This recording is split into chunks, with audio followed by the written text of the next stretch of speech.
10 people, 160 acres, 3 winters without rain. Lars and Birgitta Andersson had not planned to have 8 children who carried none of their blood. They came one at a time. Orphans the prairie produced with the same cruel regularity it denied rain. A fever here, an accident there, parents who simply vanished. And each time a child appeared at the door with hungry eyes and empty hands, Birgitta said yes before Lars could calculate whether they had food enough. They did not. Dakota Territory forgave nothing when the land barely fed 2. 10 mouths, food for 5, and the winter of 1888 coming like a sentence that accepted no appeal. What happened in those years was not a miracle. It was shared hunger, divided cold, and the impossible wager that small hands could harvest what the earth refused to give. Quick question. Where in the world are you hearing this story from? Comment your city. I want to see who's here with us. The train that brought Lars and Birgitta Andersson to Dakota Territory in the spring of 1882 carried everything they owned and nothing they could afford to lose.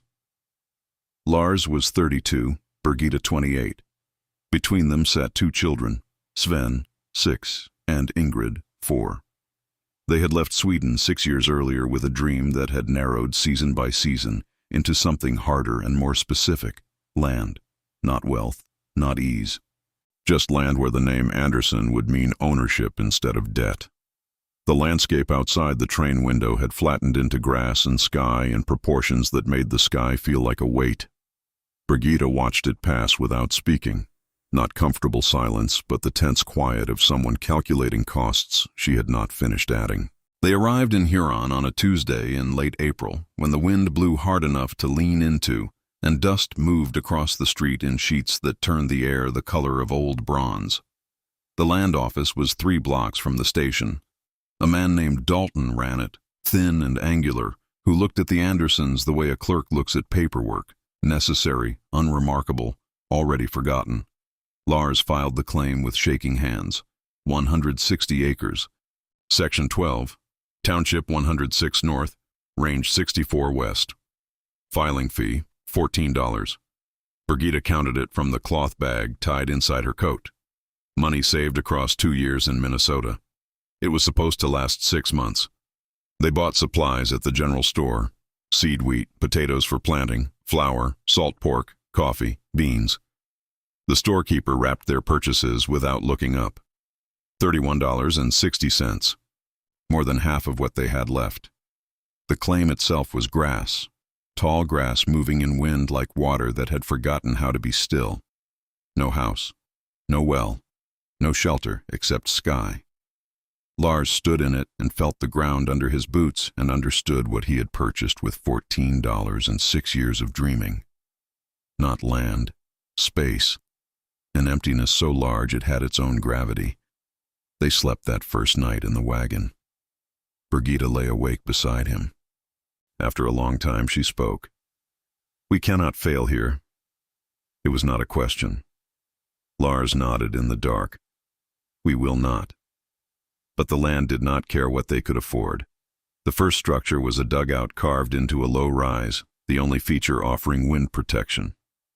Lars cut into prairie sod that resisted like something alive, roots woven 18 inches deep. 4 days to excavate 10 by 12 feet. Birgitta stacked the sod blocks for the front wall. Her hands blistered and bled. She wrapped them in strips torn from a petticoat and kept working. By week's end they had shelter, a hole in the ground with a sod roof and a door made from a shipping crate, dark inside even at midday. No floor but packed dirt, no windows, but it was shelter. They planted wheat in early May, 40 acres broken with a borrowed plow that jarred Lars's shoulders with every stone. Birgitta walked behind broadcasting seed by hand, the motion her father taught her in Sweden. They finished in 10 days. By then, Birgitta's back had locked and Lars could barely grip the handles. The potatoes went near the dugout. 20 rows, 15 feet each, planted by hand. This was food they would see before autumn, food they could eat or starve without. June brought heat that sat on the prairie like something solid. The wheat germinated. Green shoots in rows across 40 acres. The potatoes came up strong. Birgitta watered from the creek when rain did not come, carrying buckets until her shoulders bruised. 40 trips a day. 50 when the heat was worst. By mid-July, the wheat was knee-high, heads beginning to form. Lars walked the field every evening, running his hands over the stalks, feeling for weight that would come when kernels filled. It was the first crop on land that belonged to him. The thought sat in his chest like a stone, heavy, a kind of hope that felt like dread, because hope was a risk he could not afford. Then the child came. Late July, evening. Lars was mending a harness strap when he saw the rider approaching from the south. Torsten, the Norwegian neighbor 3 miles down. He dismounted holding his hat the way men hold hats when delivering trouble. "Lars," Torsten said, "there is a boy." Lars stood. "Orphan. Parents died 3 days ago. Diphtheria." Torsten looked at the ground. "He is 7. No family. The county says the poor farm, but I thought—" Birgitta appeared in the doorway. She had heard. "Where is he?" she asked. "At my place. My wife. We have 6 already, Lars. We cannot—" Birgitta looked at Lars. The look lasted 2 seconds, an entire conversation in silence. "Bring him," she said. Torsten brought the boy next morning. His name was Anders, small for 7, with dark hair and wary eyes that tracked everything. The dugout, the field, Birgitta, Lars, calculating whether this place would feed him or fail him. "You got food?" he asked. Birgitta's hand tightened on his shoulder. "We have food." They did. Enough for 4, now 5. That night Anders ate at their table, cleaned his plate with bread, wiped it with his finger, checked for traces. Birgitta watched him and felt the empty house from 3 miscarriages begin to fill. Not the way she imagined, but filling. 2 months later another came. A girl, 9 years old, found wandering the section roads after her mother died in childbirth and her father disappeared west. The county clerk brought her directly to the Andersson claim. The knowing had already started. The Andersson place was where orphans went. Her name was Karen. She arrived silent and did not speak for 3 days. On the 4th morning, Birgitta found her in the potato rows pulling weeds with hands already calloused from work somewhere else. The girl looked up. "I can work," she said. Birgitta knelt beside her. "I know." By winter of 1882, there were 6 at the table. The dugout held them barely. They slept in shifts of warmth, bodies pressed together against cold that seeped through sod walls like water through cloth. Spring of 1883 brought twin boys, 8 years old, whose father had died in a railroad accident near Huron. No relatives, no options. The county contacted Lars directly this time. Birgitta looked at the arithmetic. 8 people, the same 40 acres, the same garden space, the same creek that ran thin by August. "We will manage," she said. Lars wanted to believe her. The twins were named Eric and Carl, identical in face but different in temperament. Eric quiet and watchful, Carl restless and quick to anger. They worked without complaint, hauling water, gathering fuel, working the field beside Sven, who was now 8 and growing into his father's build. The harvest of 1883 was good. Not abundant, but sufficient. The wheat yielded enough to sell a portion in Huron and keep enough for flour through winter. The potatoes filled the dugout's small root cellar dug into the north wall where the earth stayed cold. They ate through winter with portions that were small but regular. No one went hungry, no one starved, but no one was comfortable either. By spring of 1884 they were 9. The last child came in March, a girl of 5 found on the road outside town by a mail carrier. She could not or would not say where she came from. No one claimed her. The county clerk brought her to the Anderssons with the automatic confidence of a system that had identified its solution. Her name was Johanna. She ate with the mechanical consumption of a child whose hunger was so established that eating had become automatic rather than pleasurable. Birgitta watched her and felt the shift in her chest again. The filling, the purpose. 9 people now. Lars stood in the field that spring, looking at the same 40 acres that had fed 4, then 6, then 8. The mathematics were clear. 40 acres of wheat, even in a good year, produced maybe 30 bushels per acre, 1,200 bushels total.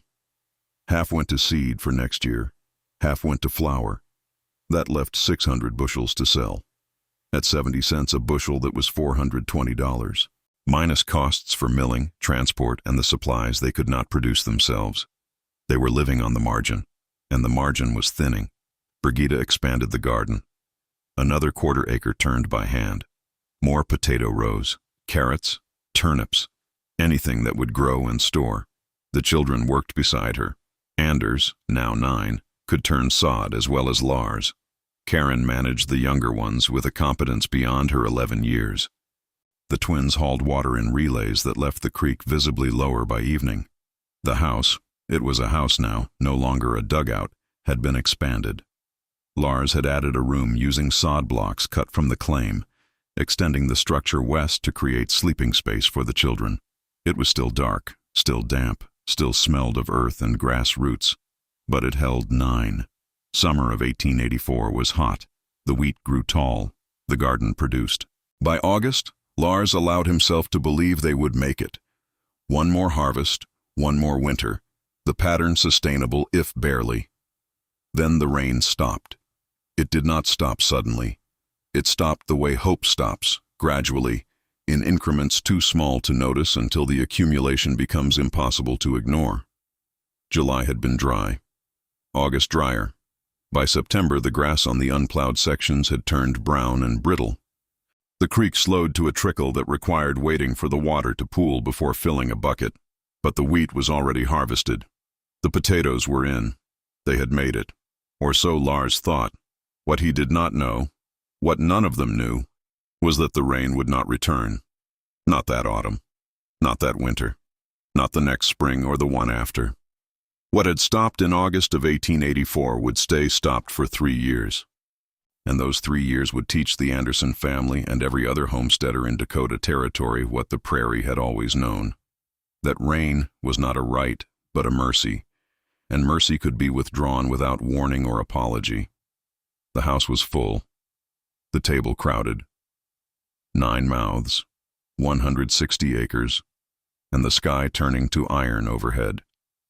Spring of 1885 arrived without the rains that were supposed to come with it. The snow that fell in winter had been light, melting into ground so dry it drank the moisture before it could soak deep. By April, the soil had turned to dust that rose in clouds when the wind blew, which was always. Lars walked the fields preparing to plant and felt the earth crumble under his boots like ash. He planted anyway. 40 acres of wheat, the seed pressed into ground that felt more like powder than soil.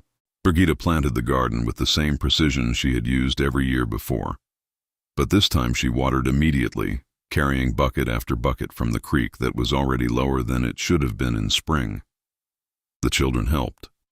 They had become efficient at work, moving in patterns established over 2 years of shared labor. Anders and Eric hauled water. Karen and Johanna planted. Carl and Sven worked the field with Lars, covering the seed wheat with soil raked smooth to hold what moisture existed. The wheat germinated but grew slowly. By June, the stalks were thin, the green pale rather than deep. The heads formed small and sparse. Lars walked the field each evening, counting kernels that should have been plentiful but were not. 40 plants where there should have been 60. 20 kernels per head where there should have been 40. The garden suffered worse. Potatoes came up, but the leaves stayed small, stressed by heat that arrived early and stayed. Birgitta watered twice daily now, morning and evening, the trips to the creek consuming hours that she did not have but spent anyway, because the alternative was watching everything die. By July, the creek had dropped to a thin channel barely 6 inches wide, flowing so slowly it seemed to hesitate between rocks. The water was warm and tasted of minerals, but it was water. Birgitta rationed it, drinking first, then cooking, then the garden, then washing only when absolutely necessary. The children learned to live with dust in their hair and dirt on their skin and the particular discomfort of thirst that was never quite satisfied. Then the grasshoppers came. They arrived in August on a day so hot the air shimmered above the wheat field like water. Lars saw them first, a dark cloud on the western horizon that he mistook for storm until it grew closer, and he heard the sound, a clicking, rustling hum like wind through dry corn, but louder, constant, growing. They came in millions, billions perhaps. The sky darkened with them. They landed on the wheat, and within an hour the field was stripped, not damaged, stripped. The stalks stood bare, the heads gone, the leaves devoured down to stems that looked like skeletons of what had been growing there moments before. Birgitta ran to the garden. The grasshoppers were there too, covering the potato plants in a living carpet that moved and fed and consumed. She shouted for the children. They came running with blankets, coats, anything they could wave to drive the insects away. It did nothing. The grasshoppers fed until there was nothing left to feed on, then lifted as suddenly as they had arrived and moved east in a cloud that blotted the sun. The field was gone. The garden was devastated.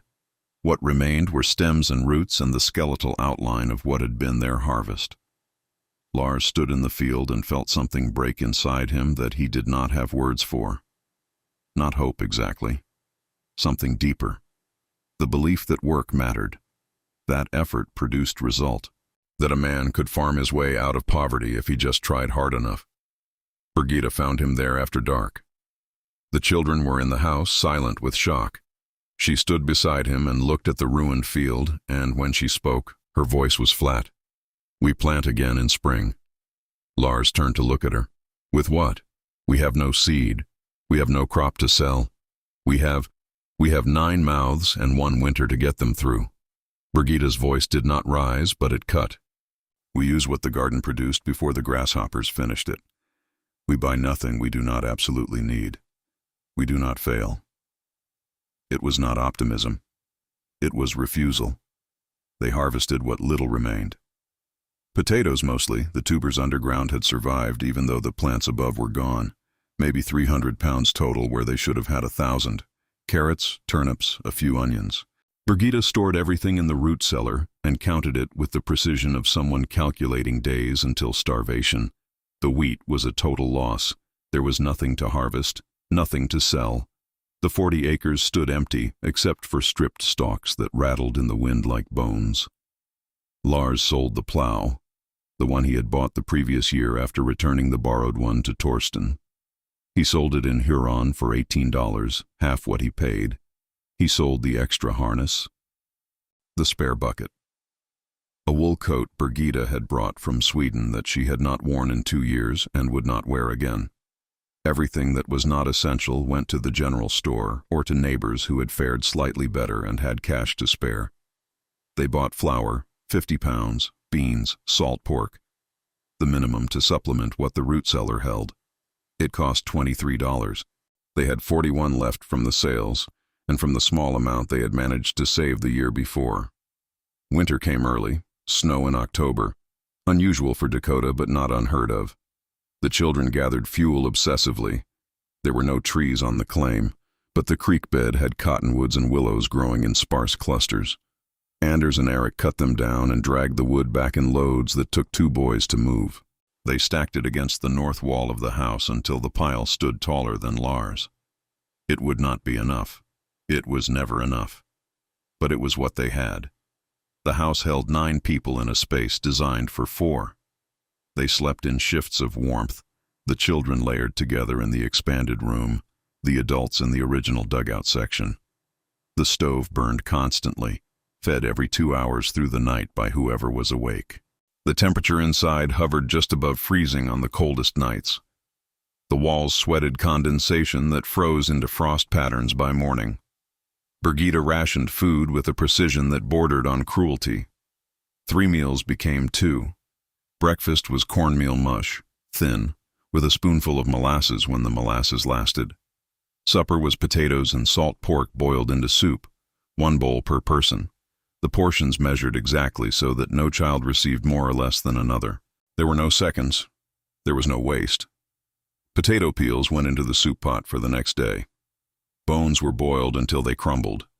The children grew thin, not starving but hungry in the way that becomes permanent, a constant low-grade need that shapes behavior and thought.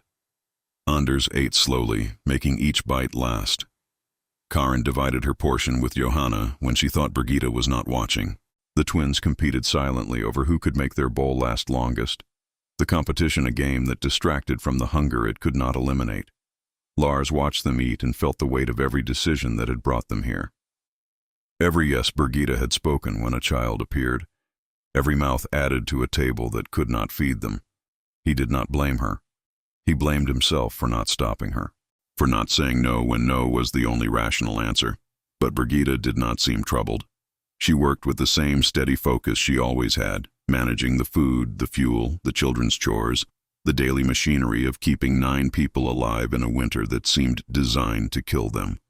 She did not complain, did not express doubt, did not allow the children to see her fear if she felt it, which she must have. Because in January, when the potatoes ran out and they were down to flour and beans and the last of the salt pork, Lars found her in the root cellar counting what remained. She did not hear him approach. She was holding a single potato, small and sprouting, and her lips were moving in calculation he could not hear but could guess. Days, portions, the arithmetic of survival. He cleared his throat. She turned, and for just a moment before her expression smoothed, he saw what she carried. Not fear, something colder.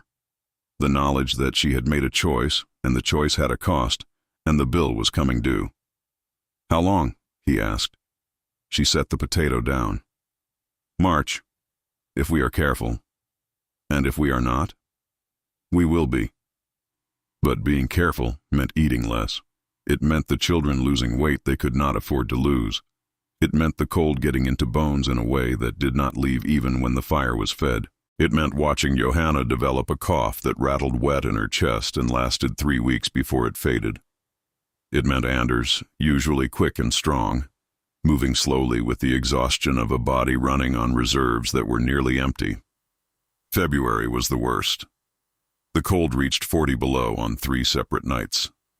The wind blew so hard it forced snow through gaps in the sod walls, creating drifts inside the house that had to be swept out each morning. The children's hands and feet went numb, despite wrapping them in every scrap of cloth available. Frostbite marked fingers and toes with white patches that burned when they warmed. But they survived. Day by day, meal by measured meal, they survived. March brought a thaw, not spring, but the promise of it. The snow began to melt. The sun felt warmer even if the air was not. And most importantly, the food lasted. On the first day of April, Birgitta served the last of the flour as bread divided into 9 equal pieces. They ate it slowly, knowing it was the end, but also the beginning, because spring meant planting, and planting meant hope, however thin. But spring also meant something else. The county clerk arrived in mid-April, riding a horse that looked as tired as the man on it. He dismounted in the yard, and Lars knew before the man spoke why he had come. There were only 2 reasons the county visited homesteaders: assessment or orphans. "Mr. Andersson," the clerk said. His name was Howell, a thin man in his 40s with the worn face of someone who had delivered bad news so often it no longer registered as anything but routine. "I have a situation." Behind him, tied to his saddle, was a boy, maybe 10 years old. Blonde hair, blue eyes, staring at the house with the same wary calculation Anders had shown 3 years before. Lars felt his chest tighten. "We cannot."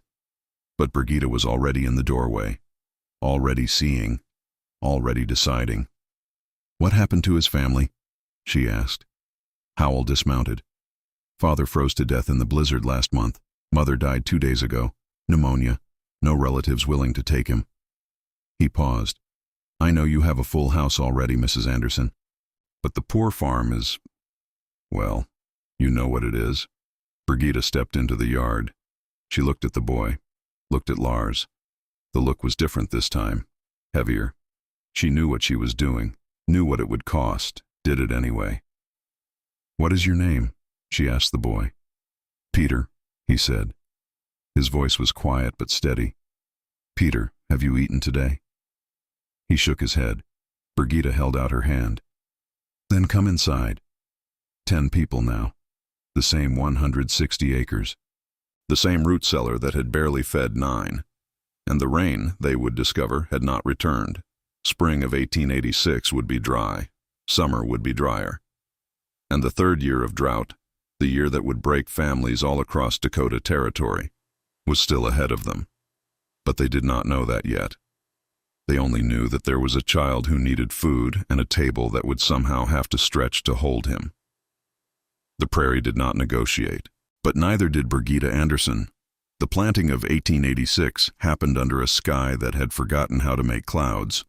Lars broke ground in fields so dry the dust rose in plumes that could be seen from miles away. The wheat went into soil that felt like powder. Birgitta planted the garden with hands that shook not from exertion but from the understanding that if this year failed the way the last had failed, there would be no recovery. 10 mouths, no savings, no credit left at the general store in Huron. Just the land and what it would give or refuse to give. The wheat germinated weakly, thin shoots that struggled upward through soil that offered no moisture to sustain them. By June it was clear the crop would fail, not catastrophically like the grasshoppers had destroyed it, but slowly, withering in heat that climbed past 100 degrees and stayed there for days at a time. The stalks grew to knee height and stopped. The heads formed but did not fill. By July, Lars stopped walking the field because there was nothing to see except failure written in brown and yellow across 40 acres. The garden survived only because Birgitta and the children poured themselves into it. The creek was nearly dry by midsummer, reduced to scattered pools that required waiting for water to seep in before a bucket could be filled. They organized without being told. Anders and Eric took the morning shift, carrying water from dawn until the heat became unbearable. Karen and Peter took evening. Between them they kept 20 rows of potatoes alive, though the plants stayed stunted, the leaves small and pale. What happened next was not planned. It was not discussed. It emerged the way solutions emerge when necessity leaves no room for anything else. The children began to hunt. Anders started it. He was 11 now, tall and quiet with his father's build beginning to show in his shoulders. He had been watching the prairie, noticing the rabbits that lived in the unplowed sections, the way they moved at dawn and dusk in patterns that could be predicted if you paid attention. He made snares from wire scavenged from a broken fence, crude loops set along the trails he had marked. The first rabbit appeared on the third morning, caught by the hind leg, already dead. He brought it to Birgitta without ceremony, set it on the table and said nothing because the rabbit spoke for itself. She cleaned it that evening and added it to the soup pot. 4 pounds of meat stretched across 10 bowls made the difference between hunger and something that approximated satisfaction. It was not much, but much was not the measure anymore. Enough was the measure. And the rabbit was enough for one night. Anders set more snares. Eric helped. By August, they were catching 2, sometimes 3 rabbits a week. The meat went into the soup that Birgitta made from potatoes and wild onions the children dug from the creek bottom and whatever else could be added to make the water taste like food instead of desperation. Then Karen discovered the wild plums. She found them along the creek a half-mile east of the claim, growing in a dense thicket where the land dipped just enough to hold moisture the prairie could not drink. The plums were small and sour, but they were fruit, and fruit was something they had not tasted since autumn. She picked every one she could reach and carried them back in her apron. Birgitta boiled them with a precious spoonful of sugar, and the children ate them slowly, savoring the sweetness that cut through weeks of salt pork and potatoes. Karen went back the next day with Johanna.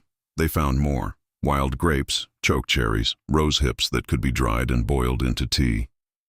The foraging became routine. Every morning after the water hauling was done, Karen and Johanna walked the creek searching for anything edible. They brought back handfuls, never armloads, but the handfuls accumulated into contributions that made the difference between the food lasting and the food running out before harvest. The harvest of 1886 was worse than 1885. The wheat produced almost nothing, maybe 5 bushels per acre where 40 was normal. 200 bushels total from 40 acres. Not enough to sell. Barely enough to save for seed. Lars walked the field after cutting and felt the weight of 2 years of failure settle into his bones like cold that would not leave. But the potatoes survived, not abundantly but adequately. Birgitta and the children dug them in September and carried them to the root cellar in baskets that were lighter than they should have been, but heavier than nothing. She counted them as they went in. 400 pounds. For 10 people through a winter that would last 6 months. 40 pounds per person, less than 2 pounds a week. It would not be enough. Birgitta knew it. Lars knew it. And the older children, Anders and Karin, and the twins, they knew it too. The arithmetic was visible to anyone who could count. That night, the children gathered in the extended room after Lars and Birgitta had gone to sleep. Anders spoke first, his voice low. "We need more food." Karin nodded. "The snares are helping, but it is not enough." "The foraging too," Johanna added. She was 8 now, small but fierce in the way children become fierce when they understand their survival depends on it. But winter kills everything. There will be nothing to find. Eric, quieter than his twin, leaned forward. "We need to think like we are alone, like no one is coming to help us." Because no one was. The neighbors were struggling the same way. The county had no resources. The church offered prayer, but not food. They were on their own. "We expand everything," Anders said. "More snares. Further out. And we set them for winter, not just now." "I can fish," Peter said. He had been silent until then. "My father taught me. If we can break through the ice when the creek freezes." "The chickens," Carl said suddenly. He was the restless twin, the one who spoke before thinking, but sometimes thought in ways the others did not. "We only have 4. But if we keep them alive through winter, they will lay in spring. We need eggs more than we need meat now." Karin looked at him. "We have almost no grain to feed them. Then we find something else. Insects. Scraps. Anything." They talked through the night in whispers, planning not because adults told them to, but because survival had become their responsibility whether anyone admitted it or not. By dawn, they had a plan. Crude. Desperate. But a plan. The winter of 1886 to 1887 was colder than the 2 before it. The snow came in November and did not melt until March. The temperature dropped below 0 and stayed there for weeks. Inside the house, the children slept in layers, all 10 of them, and Lars and Birgitta packed into 2 rooms that barely held the heat the stove produced. But the children's plan held. Anders and Eric ran a trap line that extended 2 miles in a wide loop around the claim. They checked it every morning regardless of temperature, pulling rabbits from snares that froze solid overnight. 3 rabbits a week became 4, sometimes 5. The meat kept them alive when the potatoes ran low. Peter fished through holes chopped in the creek ice. The fish were small, perch and sunfish barely bigger than his hand, but 2 fish a day added protein the potatoes could not provide. His hands went numb after 10 minutes in the cold. He learned to work fast, pulling the fish up through holes that started to freeze over even as he fished. Karin and Johanna foraged through early winter until the snow covered everything. They found forgotten patches of Jerusalem artichokes, dug them from frozen ground with hands wrapped in rags. They stripped rose hips from thorny bushes and carried them back by the handful. When there was nothing left to forage, they took over chicken management, feeding the birds carefully hoarded scraps and crushed bones and keeping them alive against odds that said they should have been eaten in November. The twins split and hauled firewood obsessively. They stripped every dead cottonwood along the creek and dragged the wood back on a sledge Lars built from boards scavenged from an abandoned claim 3 miles south. The woodpile grew until it stood 8 feet tall and 20 feet long. It would not be enough. It was never enough. But they kept cutting. Birgitta watched them work and said nothing. She managed the food with the same precision she always had, but she no longer directed the children's efforts. They were directing themselves, organizing, adapting, becoming something she had not planned but could not deny. A unit that functioned with or without adult instruction. Lars saw it too. He stood in the doorway one February morning, watching Anders and Eric head out to check snares in temperatures that hovered near 20 below, and he turned to Birgitta. "They are keeping us alive," he said quietly. Birgitta did not look up from the bread dough she was kneading, stretching the flour further than flour should stretch. They are keeping themselves alive, she corrected. We are just here to witness it. By March, the food was nearly gone. The potatoes had run out in January. What remained was flour, beans, and the daily contributions of rabbits and fish that the children brought in. It was not abundance. It was not even adequacy. It was survival measured in mouthfuls. But they survived. Spring came slowly, the way it always came in Dakota, grudging and cold. But it came. And with it came something unexpected. Rain. Not much. Not the soaking rains that should have come in 1885 or 1886. But rain. Soft rain that fell for 2 days in late April and soaked into ground so dry it drank every drop without runoff. The grass greened. The creek flowed instead of trickled. And when Lars planted the wheat in May, the soil felt different under his hands.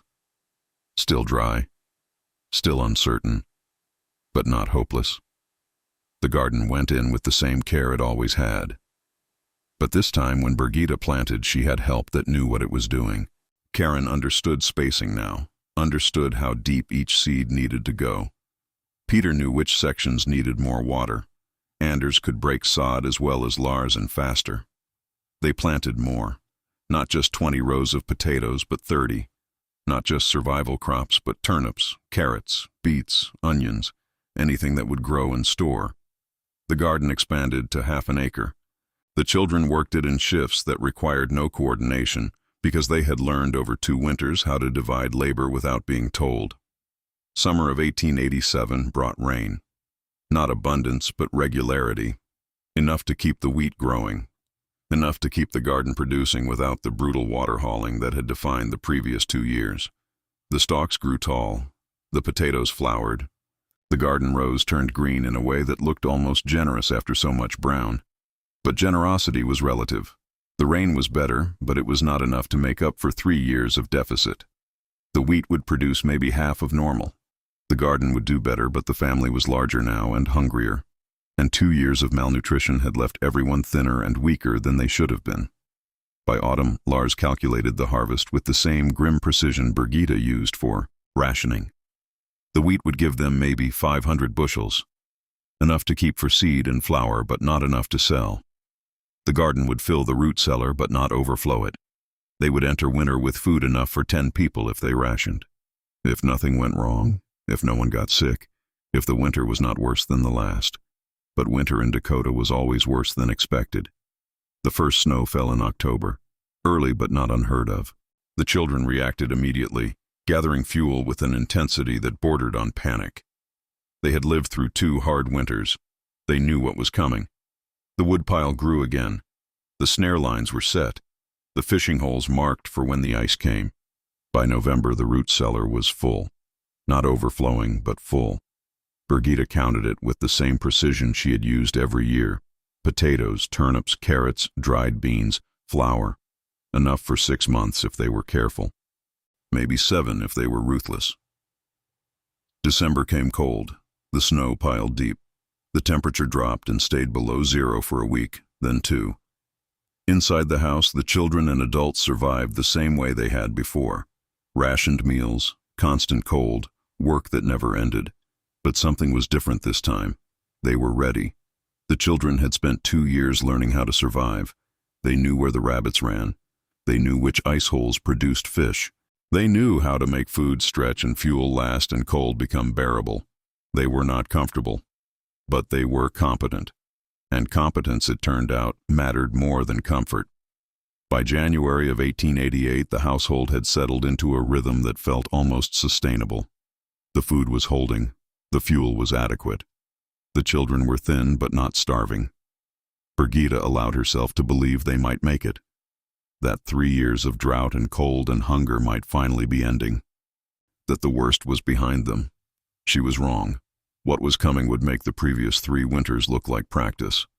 What was coming would test everything they had learned and cost more than they had paid. What was coming had a name that would be remembered for generations. But they did not know that yet. They only knew that January had arrived unseasonably warm, and the snow was melting, and the sky looked strange in a way that made Lars uneasy, though he could not say why. The children's blizzard was still 2 weeks away. The morning of January 12, 1888, arrived warm. Not spring warm, but strange warm. The kind of warmth that sits wrong on a January day in Dakota Territory. The temperature had climbed past freezing by mid-morning and kept rising. Snow that had been piled against the house since November began to melt, dripping from the sod roof in streams that carved small channels in the yard. The sky was pale, almost white, the sun visible but dim behind a haze that made the light feel borrowed. Lars stood in the yard and felt his unease grow into something sharper. The wind had stopped. Complete stillness. The prairie silent in a way that was not peaceful but wrong. He looked north and saw the horizon clear and flat and empty, but the air tasted metallic. The silence felt heavy.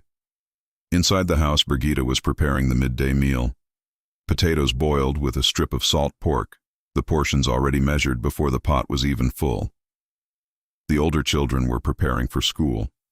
There was a schoolhouse 5 miles east, a single room that served 12 families scattered across the township. Anders, Karen, Eric, Carl, and Peter walked there 3 days a week when weather allowed. The younger ones, Sven, Ingrid, Johanna, and the older children were preparing for school. The younger ones, Sven, Ingrid, and Johanna, stayed home to work. "The weather is strange," Lars said from the doorway. Birgitta looked up. "Strange how?" "Too warm, too still. Then they should stay home." But Anders was already putting on his coat. "It is warm, Father. Easier to walk today than it has been in weeks." Karen agreed. The twins were already halfway out the door, restless from days inside. Peter followed. Lars wanted to stop them. The unease in his chest had become something close to alarm, though he had no words for why. But the sky was clear.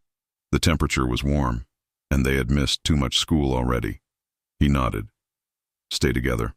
If the weather changes, leave immediately." Anders nodded. "We will." They left just after noon. Lars watched them walk east across the flat white prairie, 5 dark shapes growing smaller against snow that reflected the pale sun until they disappeared into the distance.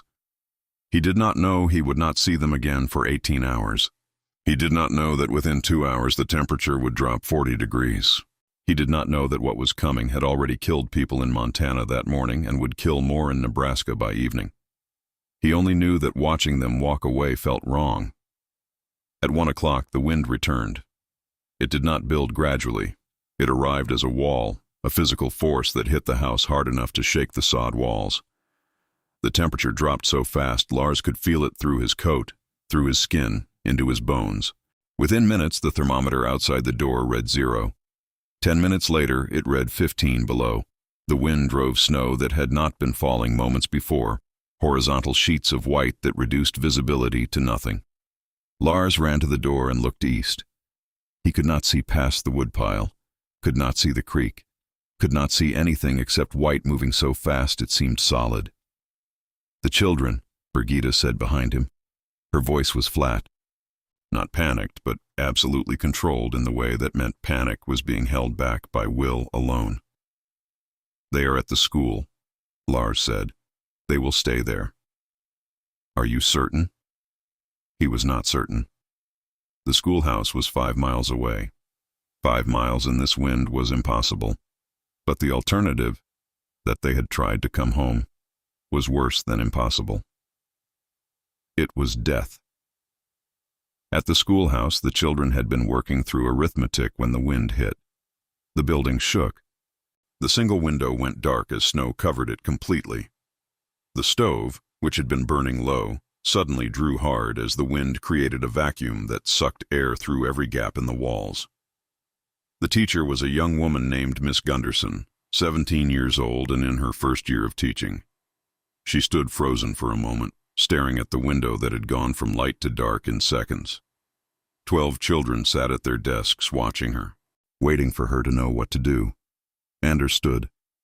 "We need more fuel." Miss Gunderson turned to him, her face pale. "The woodpile is outside." "How much is inside?" She looked at the small stack beside the stove.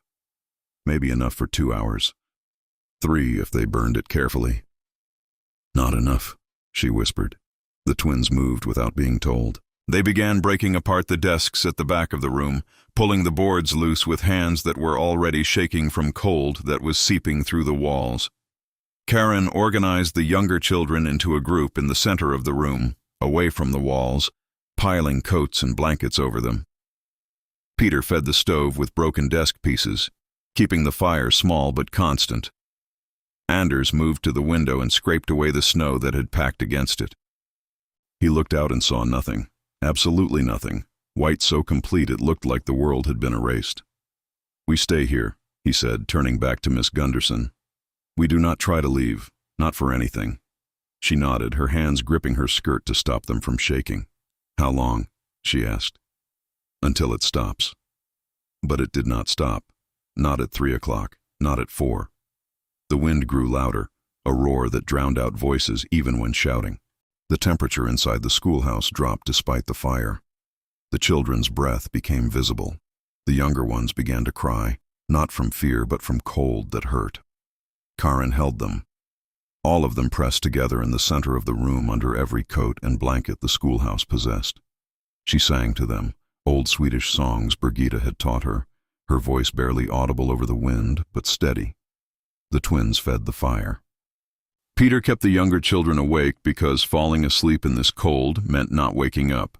Anders stood by the window and watched the white and thought about his father, about Birgitta, about the younger children at home, and he calculated, 5 miles in a blizzard. Impossible. But if it cleared, if there was a break, if the wind stopped even for a moment. No. He pushed the thought away. Leaving was death. Everyone knew that. You stayed inside. You waited. You survived by not moving.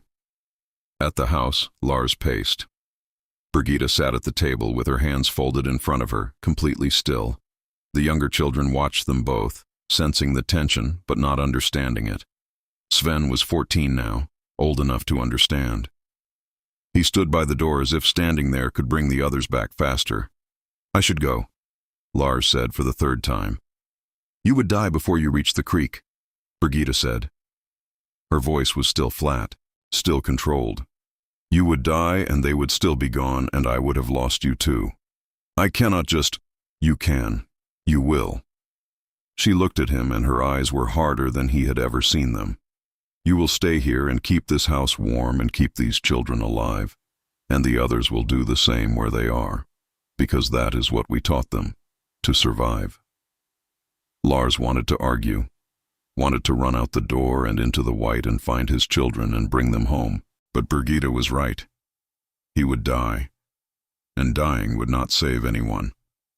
So he stayed, and he fed the fire, and he waited.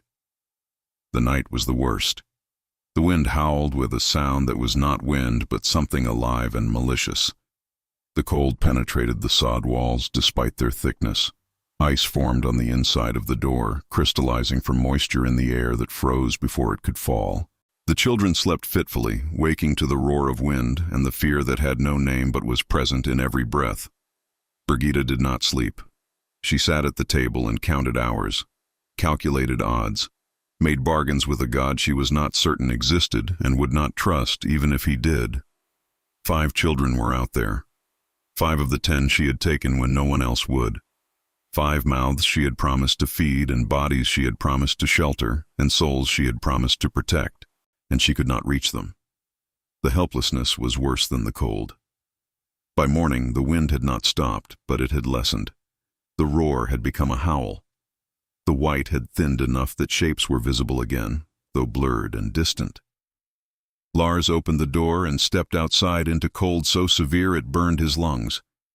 The thermometer read 38 below zero. The snow had drifted so high against the north wall of the house that it reached the roof. He looked east and saw nothing. No movement, no figures, no sign.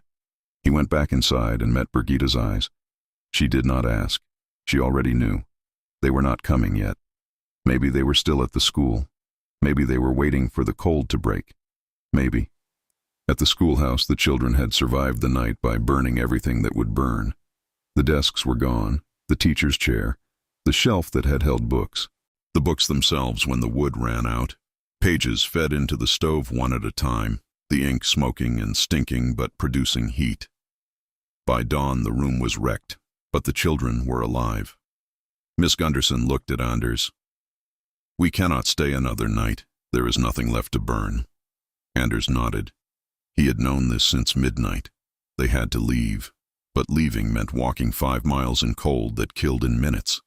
It meant navigating by landmarks they could not see. It meant risking everything on the hope that the wind had dropped enough, and the visibility had cleared enough, and their strength had lasted enough. "We tie ourselves together," he said. "No one separates. If one falls, everyone stops." He used rope from the well bucket, cutting it into sections and tying the children together at the waist. Karen first, then the younger ones in order of size, then Peter, then the twins, then himself at the back. Miss Gunderson in the middle where she could be watched. 12 people connected by rope that would either save them or ensure they all died together. They left just after dawn. The moment they stepped outside, the wind hit them like a fist. The cold was not air, but something solid that crushed breath and froze exposed skin in seconds. Anders turned west, using the sun's dim glow through the clouds to orient. 5 miles, straight west. Do not deviate. Do not stop. Do not fall. They walked. The snow was waist-deep in places, the drifts sculpted by wind into shapes that shifted and reformed even as they moved. The children stumbled and caught themselves and stumbled again. The rope between them stayed taut. No one spoke. Speaking meant opening mouths that would fill with wind and cold and air too painful to breathe. Anders counted steps. 100. 200. A mile was 5,000 steps roughly. 5 miles was 25,000. He counted and walked and pulled the rope when someone behind him slowed. Karen did the same at the front, breaking trail through snow that resisted like it was trying to hold them. They walked for 2 hours. The cold was beyond pain now. It was numbness spreading from fingers to hands to arms. Feet that could not feel ground. Faces that burned and then stopped burning and then felt nothing at all. Anders could not tell if they were going west anymore. The sun was hidden. The wind had shifted. He chose a direction and trusted it and kept walking because stopping was death and death was not acceptable. Then Peter fell. The rope jerked. Everyone stopped. Peter was face down in the snow, not moving. Eric dragged him up. The boy's face was white, his lips blue. His eyes were open but unfocused. "Keep moving," Anders shouted over the wind. "Drag him if we have to." They did. Eric and Carl held Peter between them and walked, pulling him forward when his legs would not move. The younger children were crying now, tears freezing on their faces. Miss Gunderson had stopped speaking, her mouth frozen shut, her eyes wide and blank with shock. Anders did not know how much further. Did not know if they were even going the right direction. Did not know if they would die in the next mile or the next 100 yards. He only knew that stopping meant dying here, and dying here meant Birgitta would find them in spring when the snow melted, frozen in a line with rope still connecting them. So he walked. And then he saw it. A shape, dark against white, low and solid. The house. They had found it. Somehow, impossibly, they had walked 5 miles through a blizzard in cold that should have killed them, and they had found the house. Anders did not cry, did not shout. Just stumbled forward, pulling the rope, and the children connected to it toward the door that was opening, and Lars, who was running toward them, and Birgitta behind him with blankets and heat and survival. They brought them inside. All 12. 11 children and 1 teacher, barely alive but alive. Frostbite had marked everyone. Fingers white and frozen, toes that would not feel warmth for hours. Peter unconscious and not waking, but alive. Birgitta worked through the day and into the night, warming them slowly because warming too fast could kill as surely as freezing. She rubbed frostbitten hands with snow, wrapped them in cloth, held children who sobbed from pain as feeling returned to frozen flesh. Lars cut away Peter's boots and saw toes that were black and knew what that meant. Some would be lost. Maybe all of them. But the boy was alive. By evening, all 12 were conscious. The teacher wept with relief and terror. The children were silent, too exhausted and shocked to speak. Anders sat by the fire, staring at hands that were wrapped in cloth and swollen and useless.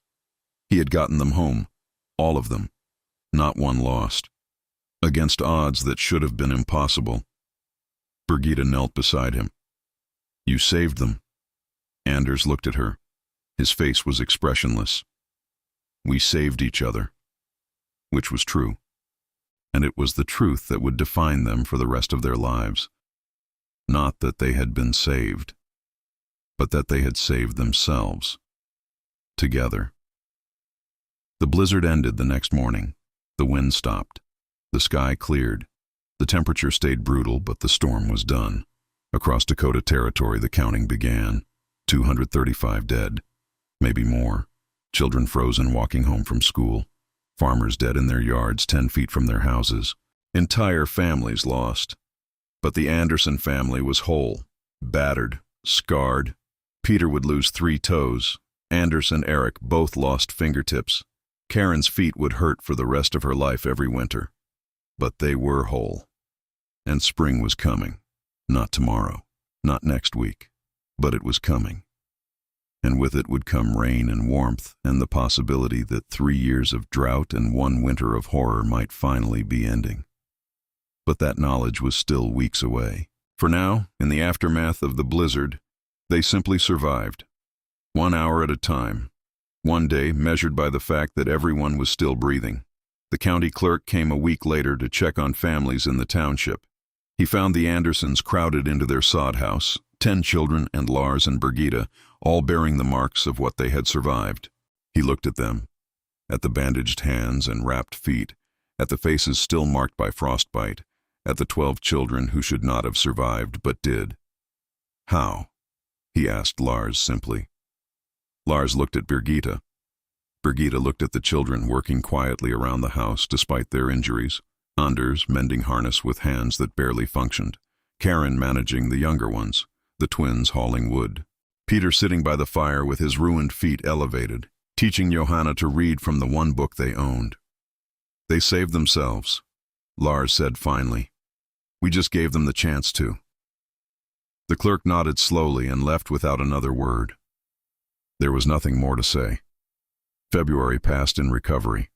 March brought the first real thaw, and as the snow melted and the prairie began to emerge from under the white, something else emerged too.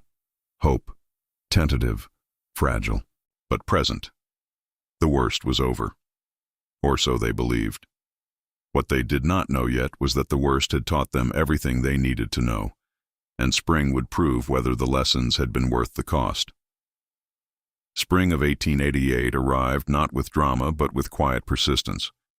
The snow melted slowly, revealing a prairie that looked scoured, stripped down to essentials. The grass emerged pale and tentative.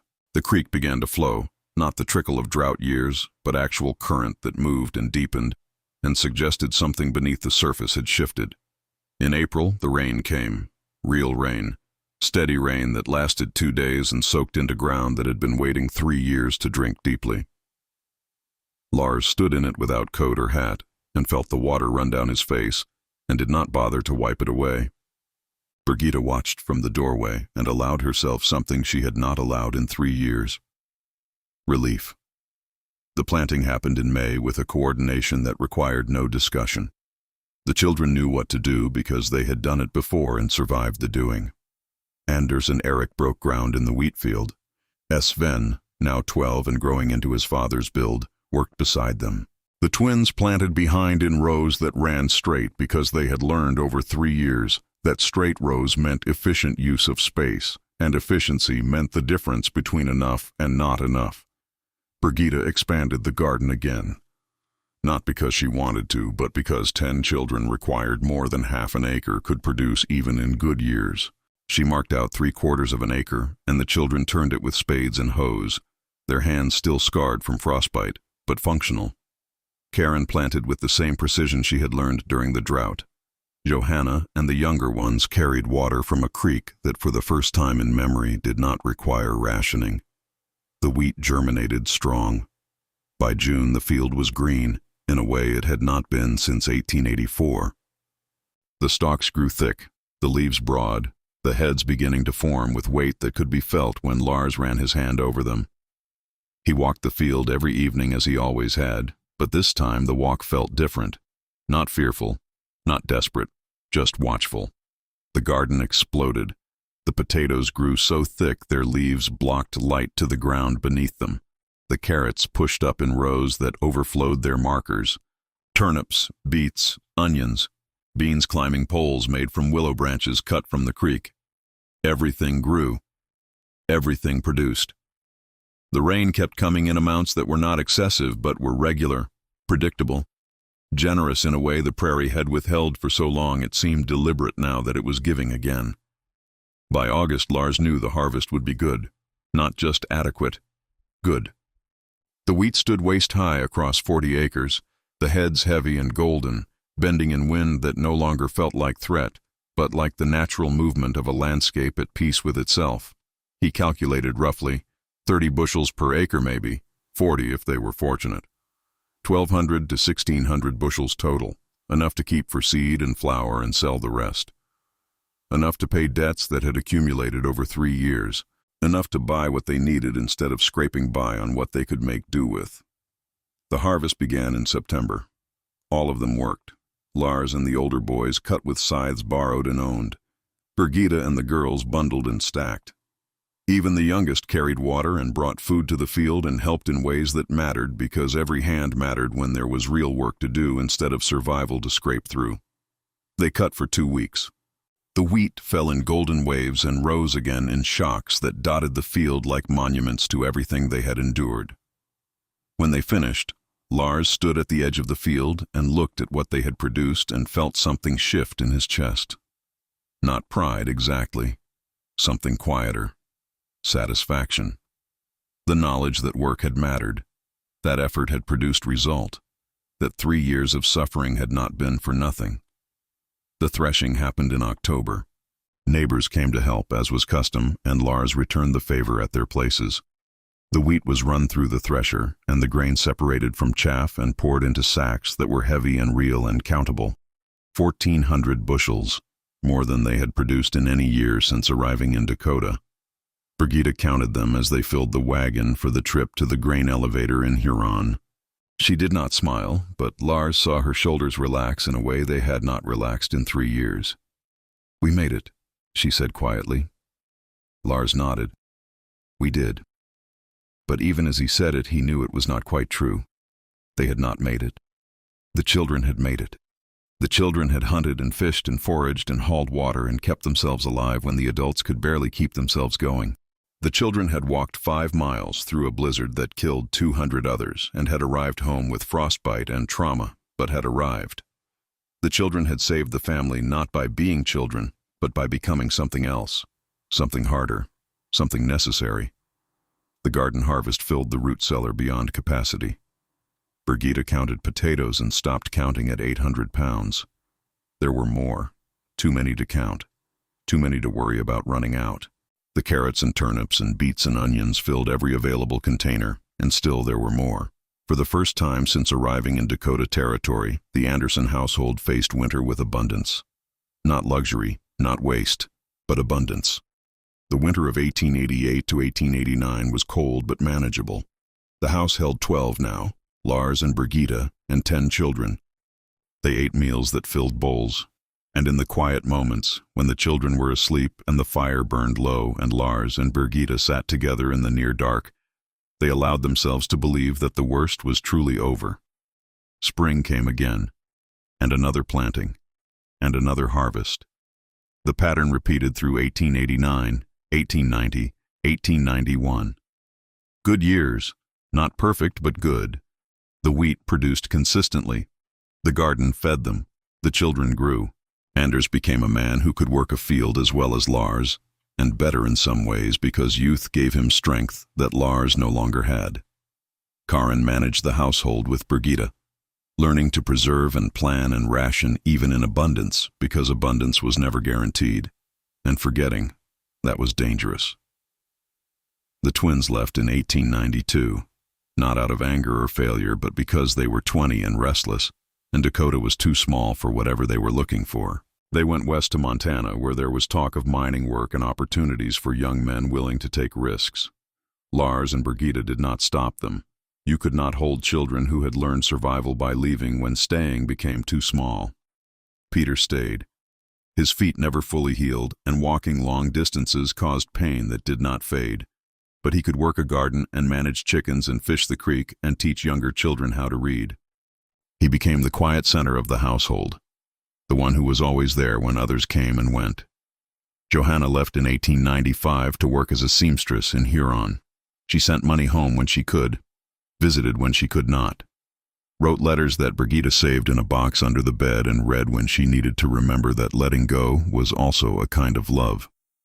By 1900, the household had changed. Some children had left. Others had stayed.